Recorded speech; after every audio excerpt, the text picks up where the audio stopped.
Boom boom magician Bumrah. Video শুরু এর থেকে ভালো আর হতেই পারে না।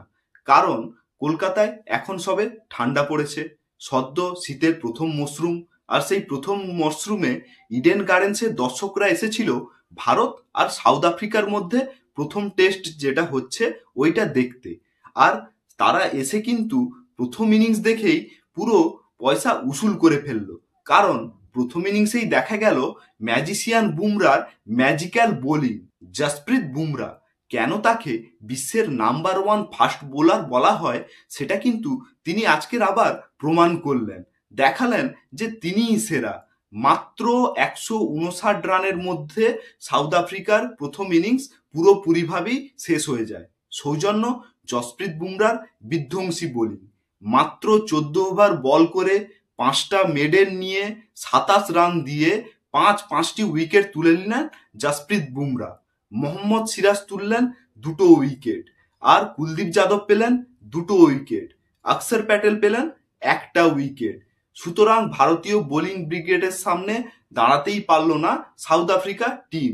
প্রথমে টস ভাগ্য তো বরাবর আমাদের খারাপ, তো সেভাবে এবারও আমরা টসে হারলাম। আর টসে জিতে দক্ষিণ আফ্রিকা ব্যাটিং চুজ করলো। তেম্বা বাবুমা ভেবেছিল যে একটা বড় রান প্রথম ইনিংসে ভারতের সামনে তারা খাড়া করে দিতে পারবে।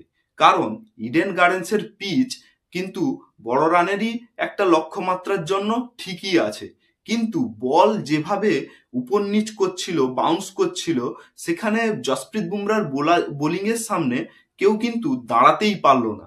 শুরুটা সাউথ আফ্রিকা খুব ভালোভাবেই করেছিল। মাত্র 63 বলে 57 রানের একটা পার্টনারশিপ দুজন মিলে করে ফেলেছিল।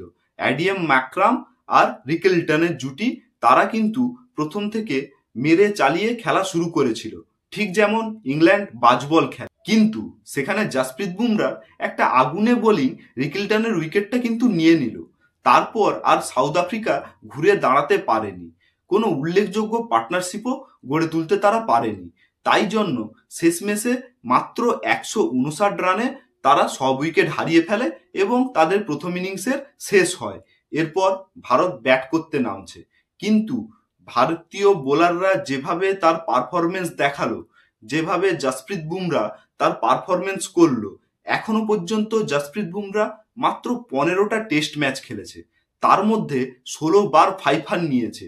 তাহলে বোঝাই যায় বুমরা এখন কেমন ফর্মে আছে এবং কেন তাকে টেস্টের নাম্বার ওয়ান বলা হচ্ছে।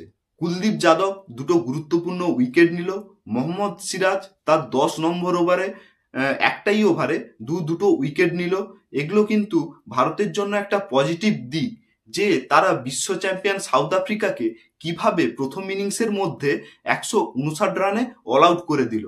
এবার ভারতের লক্ষ্য হলো একটা বড় রানের টার্গেট দাঁড় করানো, যেখান থেকে সাউথ আফ্রিকা দ্বিতীয় ইনিংসে আর ফিরে আসতে না পারে।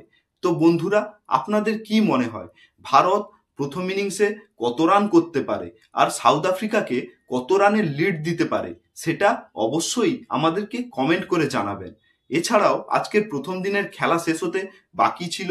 যখন আপনারা ভিডিওটা দেখবেন তখন হয়তো খেলা শেষ হয়ে যাবে, তাও প্রথম দিনের শেষে ভারতের স্কোর কত হতে পারে সেটা কিন্তু কমেন্ট করে জানাতে ভুলবেন না। এবং প্রথম দিনে ভারতের কটা উইকেট পড়তে পারে সেটাও কমেন্ট বক্সে লিখে জানাবেন। ভারত সাউথ আফ্রিকার টেস্টের ভিডিও নিয়ে যেমন আমি আসছি, ঠিক তেমনি কালকের অর্থাৎ 15ই নভেম্বর আছে সব থেকে বড় দিন। কেননা 15ই নভেম্বর বিকেলবেলা 5টার সময় রিটেনশন লিস্ট রিভিল করবে সব ফ্র্যাঞ্চাইজি। তারা জানিয়ে দেবে যে কোন প্লেয়ার আইপিএল এ 2026-এ তাদের দলে হয়ে খেলবে এবং কোন কোন প্লেয়ারকে তারা ছেড়ে দিচ্ছে। সুতরাং সেদিকেও কিন্তু আমাদের নজর থাকবে। আমি সম্পূর্ণ রিটেনশন লিস্ট নিয়ে নতুন ভিডিও বানাবো এবং আপনাদের সঙ্গে অবশ্যই শেয়ার করে নেব। তাই রিটেনশন সংক্রান্ত যে কোনো নিউজ আর ক্রিকেট সংক্রান্ত যে কোনো নিউজের জন্য আমার চ্যানেল ক্রিকটক উইথ অগ্নিকে কিন্তু সাবস্ক্রাইব করতে ভুলবেন না। আসছি আবার নতুন ভিডিও নিয়ে, ভারত সাউথ আফ্রিকার টেস্ট সিরিজের ভিডিও নিয়ে আর আইপিএল এর রিটেনশন লিস্টের ভিডিও নিয়ে। সঙ্গে থাকবেন, পাশে থাকবেন আর চ্যানেলটাকে সাবস্ক্রাইব করে দেবেন। আসছি নতুন ভিডিও নিয়ে। জয় হিন্দ।